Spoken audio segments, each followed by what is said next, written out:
Algo que me parece muy importante para el final es que lean muy bien y estudien la bibliografía.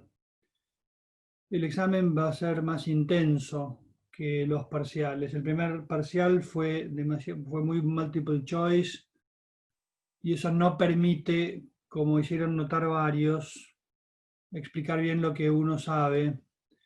El segundo parcial fue muy abierto, en el sentido de que estoy muy conforme con los resultados y del modo en que cada uno expone, se ve qué comprensión tiene del tema, aunque no tuve excesiva exigencia en lo que se refiere a contenidos.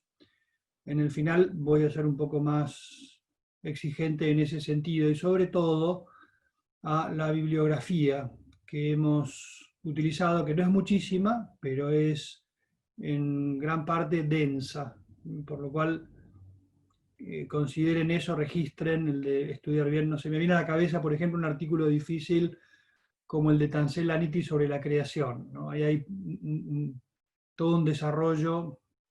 Soy consciente, por ejemplo, hay un tema que probablemente va a aparecer en el parcial, se los adelanto, así también para que se lo pasen a los otros, y es una serie de puntos en los cuales se separa lo que es la comprensión de la creación desde la fe y lo que entra en diálogo con la ciencia.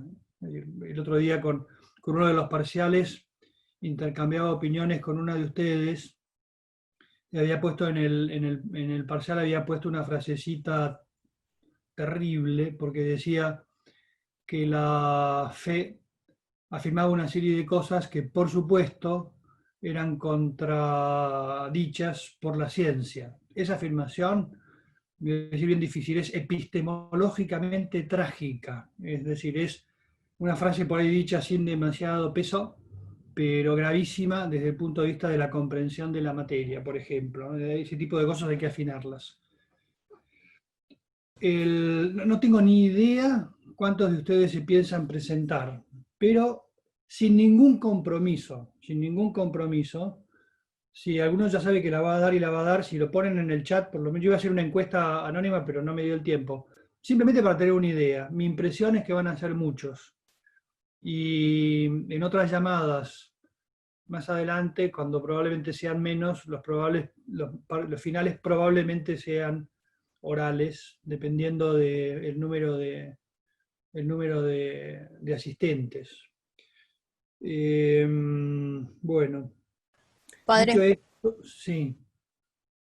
una pregunta. Em, con respecto al tema de los textos, ¿se supone que debemos como citar o como? Depende, me preguntaron eso durante el parcial, por ejemplo, depende del contexto, porque evidentemente el profesor maneja los textos y los temas, entonces depende del tema, no me importa demasiado que puedan poner una cita textual, por ejemplo, no es lo que me interesa. Lo que está en juego es otra cosa. ¿Hay alguna No, pregunta? sí, lo entiendo. El tema es que cada uno interpreta el texto y si nosotros quizás no ponemos una cita textual, como que no pareciera que leímos el texto cuando capaz que sí. Sí, yo te digo que la lectura por parte del profesor en general de los temas que maneja es bastante intuitiva, si se da cuenta es decir, por ejemplo, un texto se puede interpretar de varias maneras, pero cada uno de los textos ha tenido dedicación en clase, por lo cual hay cosas que uno las puede interpretar de un modo, pero debería ser adecuado un poco a lo que se dio en clase. Evidentemente, el esqueleto de la materia, si no tenemos un texto, ¿cuál es el patrón de cada uno de los temas? Lo que vimos en clase. Y eso está articulado a través de un discurso que está, es decir, no tenemos un texto, pero las presentaciones sirven de alguna forma como resumen, que después hay que completar con cosas que se dicen. El texto de Tancel Laniti, por ejemplo, tiene una presentación propia en la que se habla de él, de ese texto. Y entonces uno puede decir determinadas cosas y puede dar opiniones. Otra cosa que también algunos han hecho y a los que les he respondido a veces criticando su interpretación, por ejemplo, ¿no? Y lo he hecho porque me parecía, digo, me parece muy sano que uno ponga un comentario crítico y después que acepte también que haya contrapuntos, ¿no? Pero no hay problema, Ludmila, en que uno pueda pensar, si no, no hay que citar textualmente, por ahí si uno quiere citar textualmente y se acuerda, pero como dice fulanito, entonces todo esto, ¿no? Pero, es decir, Tancella Nitti, los textos de Ratzinger, por ejemplo, que hemos visto, los textos de Barron que hemos visto, son todas como cosas que van dando vueltas alrededor, no me interesa que repitan como un lorito todo, Sí. pero sí que tengan en cuenta que la No, sí. bibliografía... Entonces lo que no entiendo es, o sea, si la articulación se refiere siempre a la clase, ¿para qué vamos a leer? Porque, o sea, es cuestión de que lo vamos a leer en clase, lo vamos a ver en clase nomás. Y lo que yo digo del texto es, claro, la manera de citar, pero no textualmente poner el autor, sino decir, como dice tal, para que se vea, ¿no? Que capaz, o Sí. sea, usted nos pide eso o directamente lo que entendimos en clase. Hay una estrategia de comunicación que depende de ustedes. Están en la universidad y tienen que ser libres de ver cómo manejan los argumentos. Después, la cátedra, en general, cualquier cátedra, lo va a evaluar. Pero queda muy bien cuando uno dice, como dice tal autor, tal cosa. Y entonces uno, insisto, ahí no hay que hacer una cita textual, pero sí una comprensión. No hay divergencia entre lo que dice el texto y lo que se da en clase. ¿Eh? Pero, por ejemplo, yo puedo pedir algo sobre el texto que no lo di explícitamente en clase, pero es porque uno entiende que estaba dentro del discurso. Ahora no me viene un ejemplo. El ejemplo que me viene a la cabeza es ese de, o sea, aparte se los voy a mandar porque me interesa ponerle el acento, pero es un momento en el cual Tancella Nitti dice, respecto de lo que dice la ciencia, hay una serie de puntos básicos donde no es que hay divergencia, sino que hablamos de cosas distintas. Entonces tiene una lista de 8 o 9 cosas, no me acuerdo cuántas son, en las que dice, la ciencia dice esto, nosotros decimos esto otro, no hay contradicción, simplemente hablamos de cosas distintas. Entonces uno puede explicar eso sin decirlo de memoria y sin nombrar al autor, pero se entiende en el discurso de qué está hablando. Entonces, lo que se vio en clase con la bibliografía, es decir, son las dos cosas juntas. Insisto en que no ha habido cosas de las clases que se contradigan con la bibliografía y sí algunas cosas que interesa profundizar cuando preparen el final. Ah, Eso por un lado. No sé y si hay algún perdón, otro... padre, Sí, en lo que respecta a, va a ser escrito entonces. sí. Em, con respecto a eso, ¿se podría rever un poco la cuestión del tiempo? Mm. Porque, bueno, o sea, nos puede llevar un poquito más si es un final, si tenemos que integrar todos los temas. O sea, la mayoría de los exámenes que tenemos así escritos que se tratan de un ensayo nos dan, no sé, por lo menos un poco más del día como para procesarlo, para ver bien, más si, no sé si va a ser libro abierto o va a ser simplemente eh, de memoria, pero yo personalmente pienso eso. La práctica habitual de los finales escritos, y la experiencia en esto es larga, es que depende del tamaño que se pida, un par de horas es suficiente. No es a libro abierto, por lo cual supone el haber trabajado antes los temas. Entonces lo que tiene que hacer uno es serenamente armarse un esquema mental y después procesarlo durante las horas previstas. Lo que se suele pedir es un trabajo de no más de 4 páginas, es decir, que en 2 horas debería alcanzar, no más de 4 páginas, diría. Menos de 2 páginas 2 horas puede para ser 4 páginas, bastante padre, me parece muy poco.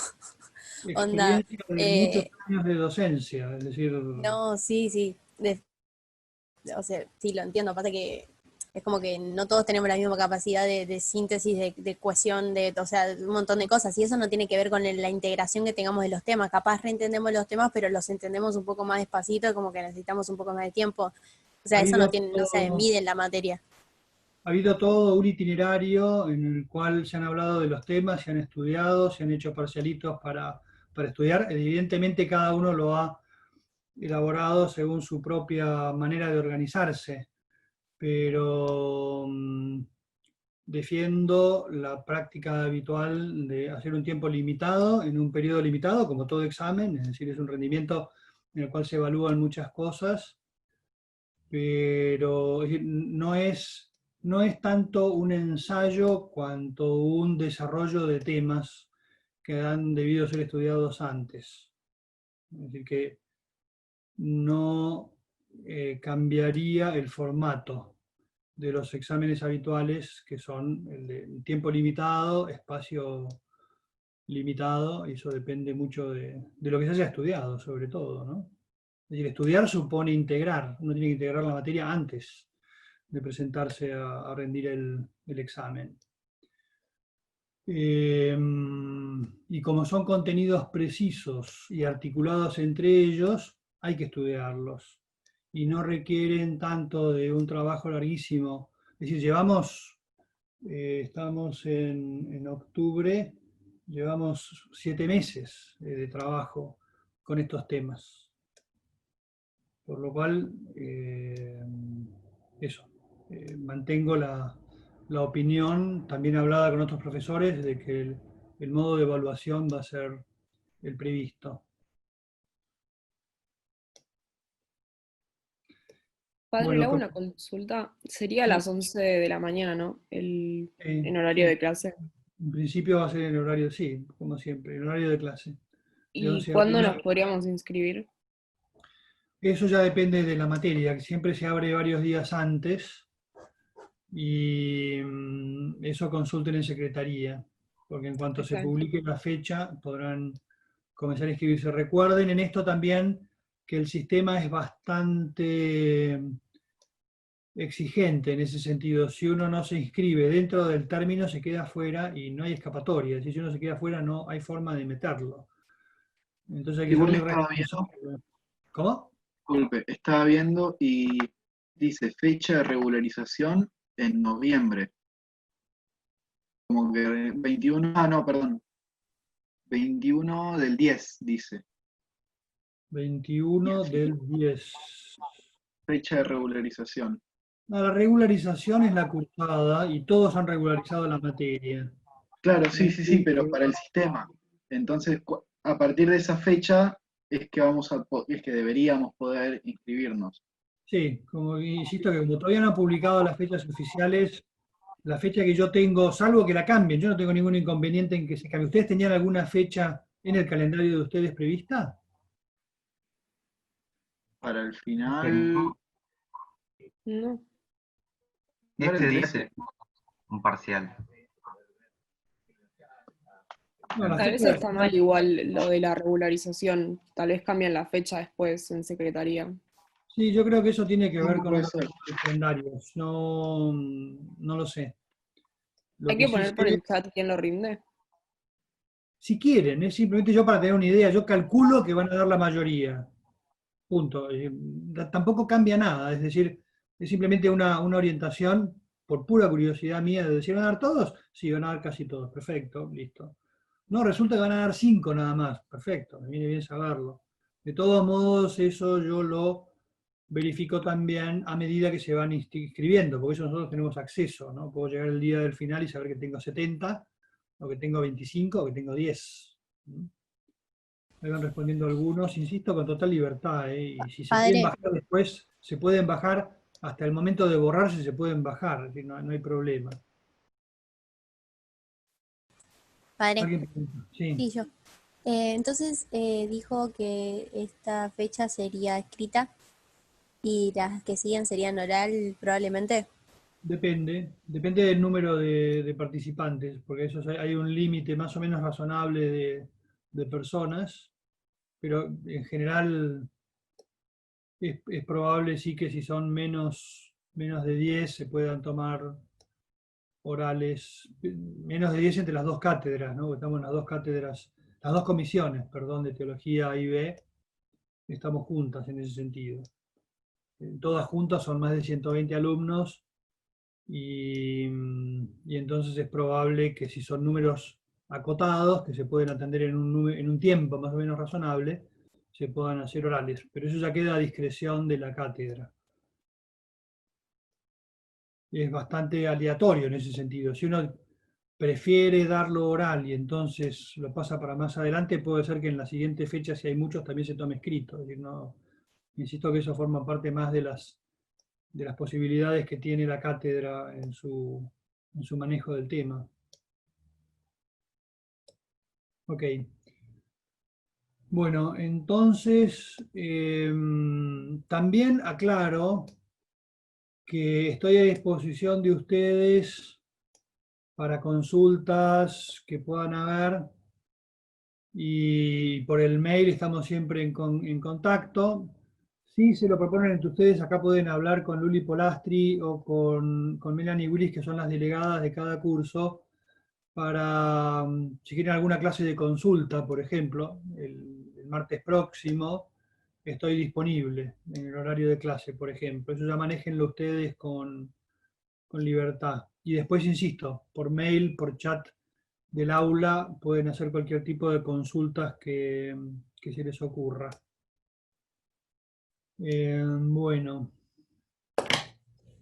Después hay datos ahí, no sé, tengo un cierto registro, por así decir, de haberlos ido conociendo y viendo por dónde van y viendo cómo aportan. Eso también siempre es algo que ayuda, pero bueno, es un tema secundario, más o menos secundario, no sé. Evidentemente, si una persona que conozco muy bien cómo piensa, porque ha participado muchas veces y dice algo en un escrito, para mí es más fácil comprender lo que quiere decir, ¿no? Porque eso forma parte también de lo que es la dinámica entre alumnos y profesores. Bueno, hasta acá llegamos entonces. Sobre la temática de hoy, sobre los sacramentos. Acá me gustaría, si hay entre los presentes alguien, después me fijaré, porque hay menos gente que la vez pasada y hay bastantes ausentes, ¿no?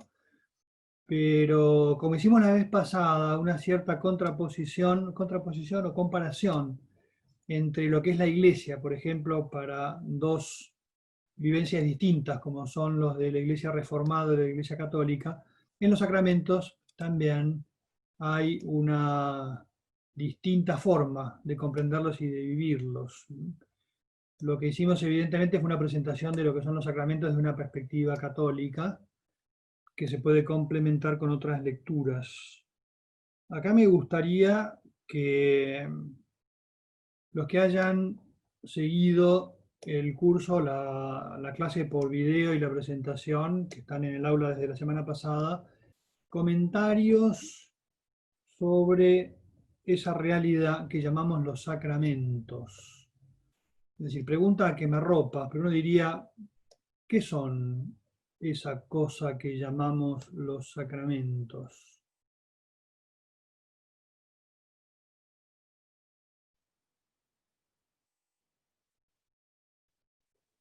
Son las maneras en las que nos podemos poner en contacto con Dios. Sí. Eso decímelo con términos cultos, con términos importantes que hemos usado durante el curso.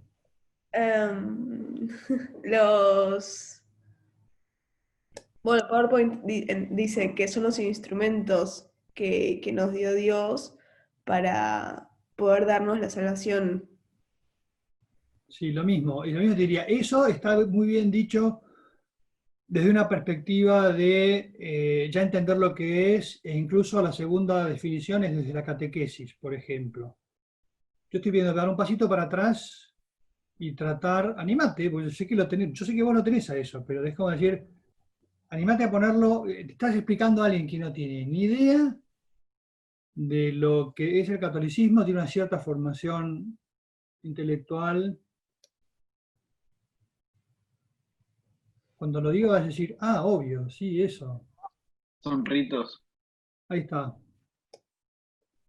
Son ritos, que aparte lo dijiste perfecto, es una forma que yo tengo de conectarme con algo que está más allá.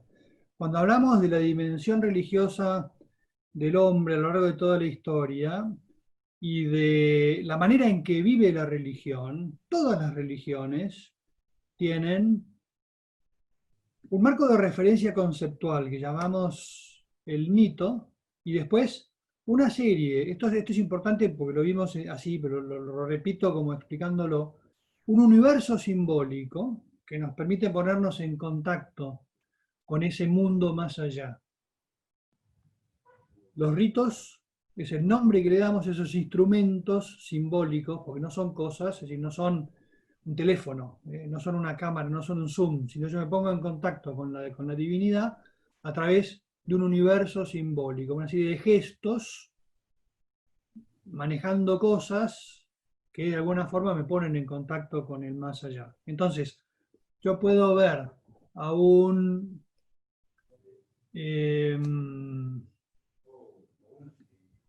budista, por ejemplo, un budista sentado, creo que se llama así, sentado flor de loto, no, sé, no tengo mucha idea en el tema, ¿no? Pero lo veo con las manos así, los ojos cerrados y repitiendo un mantra, y entonces dice om, om, om, y yo sé lo que está haciendo. Yo sé que está tratando de conectarse con algo que no es él. El budismo es muy particular en este sentido, ¿no? Porque también es conectarse con sí mismo. Pero yo entiendo un universo, ¿qué es un universo simbólico? Sentado, relajado, respiración, gestos físicos. Universo simbólico, sonidos, que pueden ser sonidos rítmicos u oraciones. Y entonces yo sé que de alguna forma está tratando de ponerse en contacto con algo que es una dimensión distinta de su vida. ¿Qué es un rito? Es una forma de celebrar el mito. ¿Ok, María? ¿No es cierto que decís, ah, sí, claro? Sí, sí. Ese tipo de enganche, es decir, ¿por qué hemos explicado todo eso al principio? Porque después cuando llegamos al final yo digo, ah, entonces vale lo mismo un rito budista, un rito, o un rito de los indios que bailan alrededor de un tótem que el bautismo cristiano. Acá, qué buena pregunta, a ver quién se anima a responderla. Acá viene mi tentación de ir a buscar las cámaras apagadas, pero podemos Yo buscar me algún... acuerdo que lo que se hace, bueno, de las primeras religiones, de las primeras unidades, es que lo que hacen son como representaciones de lo que quieren que pase. Hacen la danza de la lluvia, la danza para la cacería, sí, el bautismo es otra cosa. Ojo, ojo, ojo, te peleo, porque yo digo, el Sí. bautismo, yo estoy representando de un modo simbólico lo que quiero que suceda. Es decir, limpio, le tiro agua a una persona o la sumerjo en agua para que se limpie, y entonces ese movimiento simbólico, ese instrumento simbólico, para mí significa que está limpiándose no solo del cuerpo, sino del alma. Bueno, ahí te podría decir que la mayoría de los ritos de lo que son las primeras religiones están relacionadas con hechos cíclicos, con lo que puede ser la primavera y todo eso, pero bueno, justamente lo que el catolicismo tiene cosas que no son hechos cíclicos. Por ejemplo, Cristo vino una vez, murió una vez, resucitó una vez, lo bautizaron una vez. Eso, ¿no? Vos no te bautizás todos los años, te bautizás una vez. Efectivamente. Eso es un buen enganche con el tema original.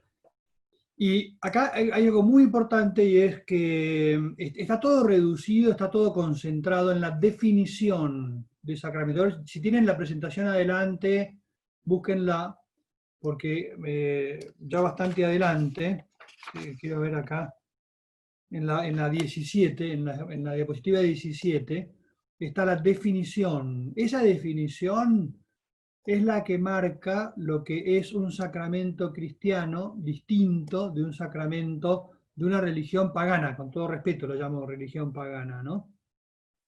Entonces, ahí hay algo más de lo que dijo Martín, que lo dijo Martín es muy importante. Es decir, mientras el rito de las religiones paganas, esto lo vimos cuando hablamos de los ritos y los mitos en la parte de antropología, ¿no? Es decir, que mientras el rito lo que hace es celebrar un evento cíclico natural, lo que hace el sacramento cristiano es ponerse en contacto con algo que pasó hace 20 siglos, hace 21 siglos, y lo vuelve a traer hoy al presente. Es decir, que es un evento histórico al que yo llego a través de un universo simbólico similar, análogo, se dice, al de las religiones que no son cristianas. Los judíos, por ejemplo. Cuéntenme un rito judío. Acá hagamos un juego. El que ya habló no puede volver a hablar. Puede ser un rito judío en las mujeres que tienen que como que limpiarse todas, creo que una vez por semana, y van y se meten en una piscina y se hunden, se limpian las uñas, todo eso, se rapan. Perfecto. Eso Después de ¿eso casarse, ¿se creo rapan? que es. ¿Se rapan? No, creo que no. ¿Sí? No. ¿Se cubren el pelo con...? Creo que las muy ortodoxas sí. Yo no vi muy ortodoxa esa serie. Ok, puede ser, perdón, no lo sabía. Pero sí, Valentina, es eso. Eso es un rito, por ejemplo. ¿Qué significa ese rito? Purificarse. Y entonces también los hombres tienen que purificarse, y entonces son representaciones simbólicas que de alguna forma los hacen puros delante de Dios. Es un sacramento, podríamos decir, analógicamente, de los judíos. Entonces, si tienen alguien que lea, a ver, Celina o María, alguien que lea la definición de sacramento, si la tienen delante.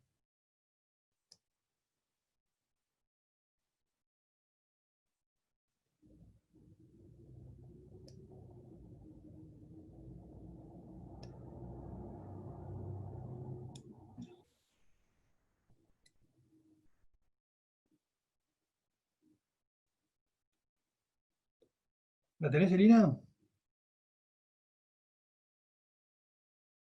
estoy abriendo, por eso tardo, que me está cargando. Está bien, está bien, está bien. Vamos, los demás pueden ir buscándola. Donde dice sacramento en el Nuevo Testamento, La 17 es 17. la que dice sacramento solo, así. A ver. ¿Los judíos no están en penitencia ahora, algo así? Tipo, fue ayer, antes de ayer, no sé, estaban, me acuerdo, algo de una guerra que estaban rememorando, no sé, algo así. Están mezclando, digo, hay un rito anual muy lindo de los judíos, que es el Yom Kippur, que es el día del perdón. Y entonces es un día en el cual varios días, son 3 días. Tengo varios amigos judíos, tengo que controlar porque tengo que saludarlos ahora cuando... Es un día en el que se aprovechan a pedir perdón a Dios a través de unos ritos de purificación y oraciones, y después es muy típico que se saludan entre ellos pidiéndose perdón, así en general. Es el gran día del perdón. Ahí metiste un dato histórico, y es que justamente un día de estos, que los judíos vivían en absoluto descanso, los árabes los invadieron en el año, no me acuerdo qué año fue, 69, 73, por ahí. Y entonces se llama la guerra del Yom Kippur, pero son dos cosas distintas. Una es el rito, la otra es la guerra del Yom Kippur, que es una cosa bastante dramática, en la que los agarraron a todos de vacaciones, por así decir, pero los hicieron bolsa en un contraataque bastante armado. Bueno. Celina, ¿estamos? Sí, dice, sacramentos. Los sacramentos son signos eficaces de la gracia, instituidos por Cristo y confiados a la Iglesia, por los cuales nos dispensa la vida divina. Los ritos visibles bajo los cuales los sacramentos son celebrados significan y realizan las gracias propias de cada sacramento. Bueno, esa definición hay que saber si era para atrás y para adelante. Y sobre todo la explicación que doy en el video del significado de las palabras. Porque lo que distingue, lo que decía al principio de la clase, es que lo que distingue a la religión cristiana de las otras tiene mucho que ver con lo que dijo Martín antes. Es decir, no es un ritmo que se queda solamente en lo simbólico y que celebra los ritmos que Dios pone en la naturaleza, sino que nos pone en contacto de un modo, y acá la palabra clave es signo eficaz. Es decir, signo, instrumental simbólico de un rito. Un signo es una flecha, por ejemplo, venís en el auto, te encontrás con un redondel celeste como fondo, con una flecha blanca en el medio del cartel. Entonces vos lo que haces sin pensarlo 2 veces es doblás a la derecha o a la izquierda según te marca la flecha. Eso es un signo. Eso es un instrumento simbólico. Eso es algo material que te ayuda a comunicarte algo que está más allá de lo material. Yo podría decir chapa redonda manchada de colores. pero como soy una persona inteligente, entiendo el signo y entiendo que me está diciendo doblar para la derecha. El sacramento es un signo, es decir, cuando yo tiro agua, estoy limpiando. Cuando yo estoy dando la Eucaristía, estoy dando de comer. Esos son signos. Y se parece que estoy comiendo algo. Y por eso dice, sí, estás comiendo algo. Estoy comiendo un cachito de pan y dice, no, no es pan, eso es otra cosa. Porque el significado es distinto de lo que es propiamente el signo. Segunda palabra, eficaz. Es decir, no solamente me muestra un cierto contacto con el más allá, de un modo, por ejemplo, aspirativo, me gustaría conectarme con Dios y entonces voy a misa, sino que me conecta de un modo eficaz, es decir, te conecta con Dios. El bautismo te conecta con Dios.